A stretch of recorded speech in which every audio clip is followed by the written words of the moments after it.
Ever have those thoughts that just kind of loop? Memories popping up when you least expect them. No, definitely. All the time. Well, we've got this really fascinating collection of poetry today. It's Manuel del Valle y Colón's Omnibus Poetry, 27 Ghosts and Guardians. Mm-hmm. And even that title, mixing Chinese, Japanese, and Thai, Yeah. it kind of hints we're diving into something with a lot of layers. It really does. This collection, written just last April 2025, it goes right to the heart of how these, well, unseen influences shape us. Right, what he calls ghosts and guardians. It's about how they shape not just what you remember, but like who you actually are. It's true. And you look at the dedication to his students at various law schools, universities, you get this sense of someone really invested in sharing ideas, exploring them. Plus, knowing he studied Chinese, Thai, and Japanese languages, culture, you can really see how those perspectives might, color his exploration of these internal forces. And external ones, too. Totally. It feels like we're going to uncover some pretty universal stuff, but through a very personal lens. I think so. So the bio info mentions exploring the inner world, right? This space where ghosts and guardians move freely between memory, myth, and the subconscious. And right away you realize, okay, these aren't just like Halloween ghosts. No, not at all. What really struck me was the idea that these ghosts are forces. They actually shape your mind, your history, your identity. How do you read that? Well, it's fascinating, isn't it? Thinking about how ghosts could be, say, unfinished business or past versions of yourself. Or even like societal anxieties that you've sort of internalized. Those nagging doubts, persistent worries. Yeah. Maybe those are the ghosts he's talking about. Roaming around in your head, messing with your present. And the guardians, then? They aren't necessarily these like all-powerful protectors, maybe more nuanced, offering guidance, perhaps wisdom, or sometimes even a necessary reckoning, making you face things. It's way more complex than just, haunting. Definitely. And the other themes that jump out, how forgotten memories can resurface, the importance of connection, brotherhood, love, even this idea of blindness, literal or metaphorical, leading to deeper insight, and nature playing this active role. It feels like a really rich tapestry. Exactly. A lot to unpack. So, where should we start? Maybe with these ghosts. Let's do it. There's that poem, There Are Ghosts in Your Head. It really puts you right there with those intrusive thoughts, doesn't it? Old memories, past selves, just lingering. Yeah, the way it personifies them, like they're almost mischievous, seeking adventures that do not belong to them, trying to mess with the order of things. Right. Makes you think about those mental loops that feel so disruptive, like unwelcome guests in your own mind. It's a very active way of looking at inner anxieties, wouldn't you say? Absolutely. It prompts you to ask, okay, what are those ghosts in my own head? Old regrets, unresolved stuff, and how do they influence my day-to-day, even if I'm not, fully aware of it? Then there is a ghost in every play. And that recurring image, the ladder of success. Oh, yeah. It keeps popping up everywhere. At work, your car, while you're eating. What does that make you think about?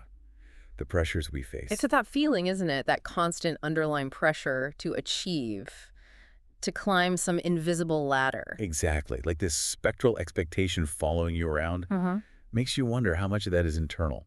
Those ghosts of ambition or comparison we carry. That's a key insight, I think. The poems kind of push you to see how external pressures become these internal ghosts, driving you maybe, but also haunting you. Yeah. Now, there's a really poignant one. I went to book a room for my old ghosts. Oh, I remember that one. The speaker wants to give these past influences a space. Even though they were disruptive before, stirred up fears, what does that suggest? Wanting to accommodate them. It feels like a shift. Yeah. Towards acceptance, maybe. Initially, they were anxiety-inducing things to push away. Right. But now, there's this recognition. They're part of the story.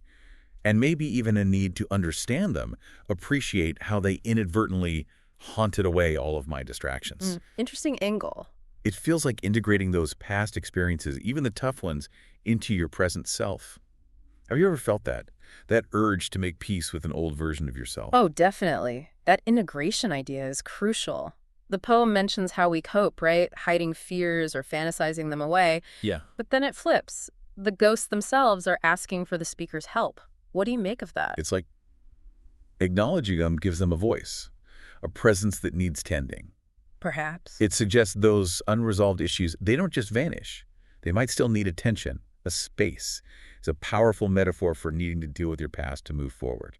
Then we get that incredibly vivid, almost surreal image in the ghost's house, or should I say cave. Oh yeah, the weird architecture. So specific. Yellow wall, no door, an oval opening with a curtain, blue vinyl inside, a green slide, one hammock. What kind of inner landscape does that evoke for you, that bizarre setup? It's definitely not your typical haunted house. No door, the slide. Yeah. It feels very subconscious, doesn't it? Yeah. Unconventional, maybe not logical. Mm-hmm. A space you get into in weird ways. Mm-hmm. The single hammock, kind of solitary, dreamlike. Yeah. Makes you think about the strange places your own mind goes. Absolutely. The slide especially suggests maybe a descent into something less structured, more primal. Yeah. And it connects so well with that other poem. I went to visit a haunted house and it was empty. Right, because the shadow says. Exactly. The shadow suggests the ghosts are really in the deepest recesses of your mind. It just reinforces this idea. The haunting isn't external, it's internal, something you carry.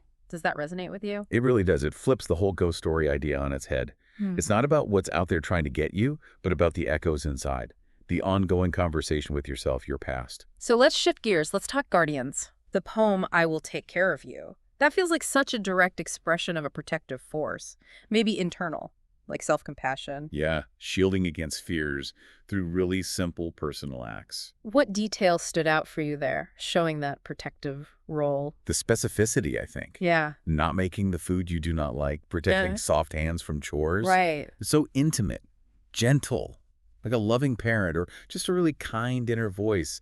Makes you think about needing to nurture yourself sometimes, those little comforts. Exactly. Recognizing and tending to your own vulnerabilities. Mm-hmm. And there's the poem with those T-shirts, that striking image. Oh yeah, the blind man emblem and the guardian in pink with yellow stripes. But the key line for me is about guardians fading, being replaced by the ghosts of their prior presence. What does that suggest to you about support and guidance in life?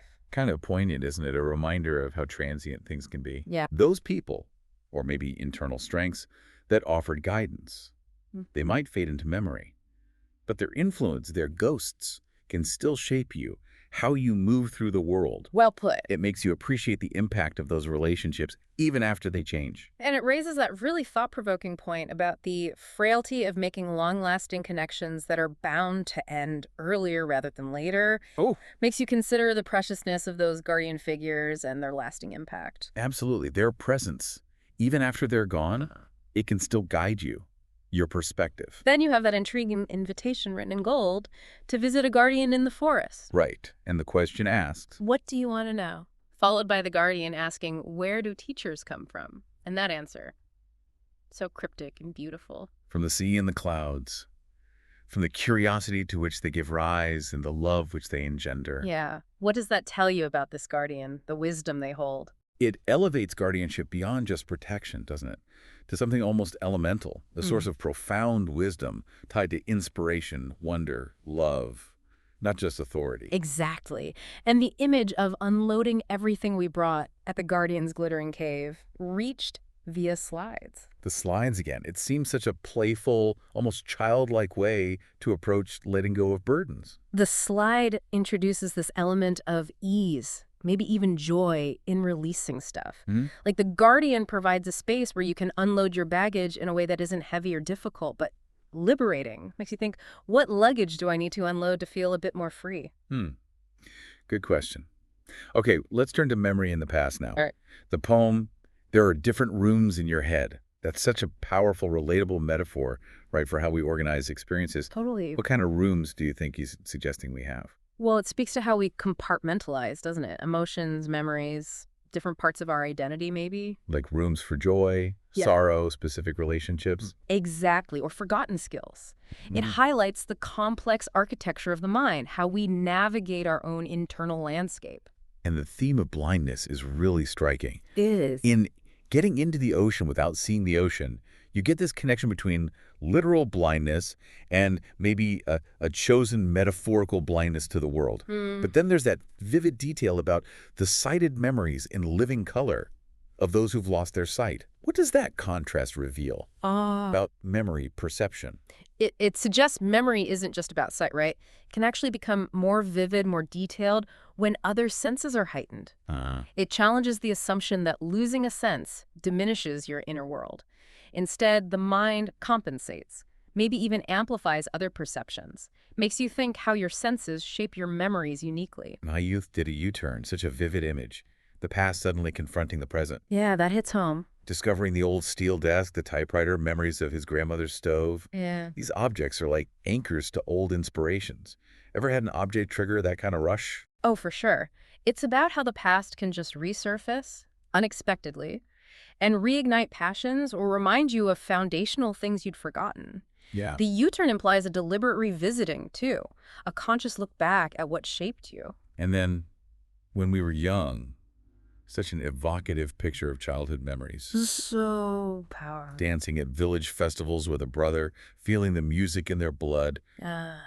Even the comforting presence of ghosts then.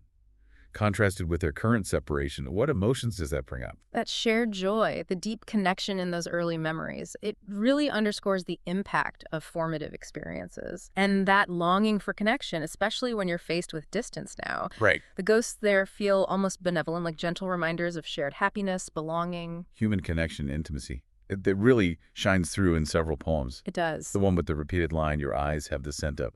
Such a unique, tender way to show affection. That sensory connection. It really is. What do you make of the specific scents? Mint, chocolate fudge, vintage tea? It's so personal, isn't it? Associating the beloved's eyes with this whole tapestry of smells suggests a really deep sensory awareness, a unique way of experiencing someone. It makes you think about the sensory details in your own relationships. Definitely. Then forehead to forehead, that silent farewell between brothers and Sheem, with the elders' blessings, the promise to meet again in the shadows of the muse, with their ghosts and guardians. It's such a resonant image of brotherhood. What layers do you see there? Well, the setting scheme adds cultural weight. Invoking the muse suggests this shared creative or spiritual bond, Right. and promising to meet again with their inner landscapes. It highlights how their connection endures despite separation and their individual journeys. Beautifully put. Then you are fire, I am ice. Let's put- Exploring contrasting identities that still coexist, support each other. Yeah, learning from differences. And that underlying desire maybe to be free of the ghosts and guardians. How do you read that? It speaks to the power of complementary differences, doesn't it? How opposites can balance and learn. And that longing. Maybe it's a desire for a more authentic, unburdened existence, free from past influences or external pressures. Could be. And then that simple act, hugging each other and starting again after yelling at the beach. So relatable. It's such a testament to love enduring despite conflict. What's the significance of those small reconciliation moments?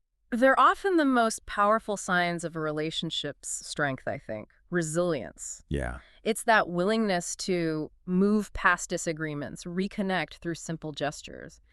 That's what sustains bonds. Nature itself feels like a character here, too. Oh, absolutely. Make a wish to the wind, and the wind seems to respond. Waves washing wishes ashore. Like nature is active, responsive. How does that resonate? It speaks to interconnectedness, right? The natural world isn't just scenery, it's participating, reflecting our hopes back.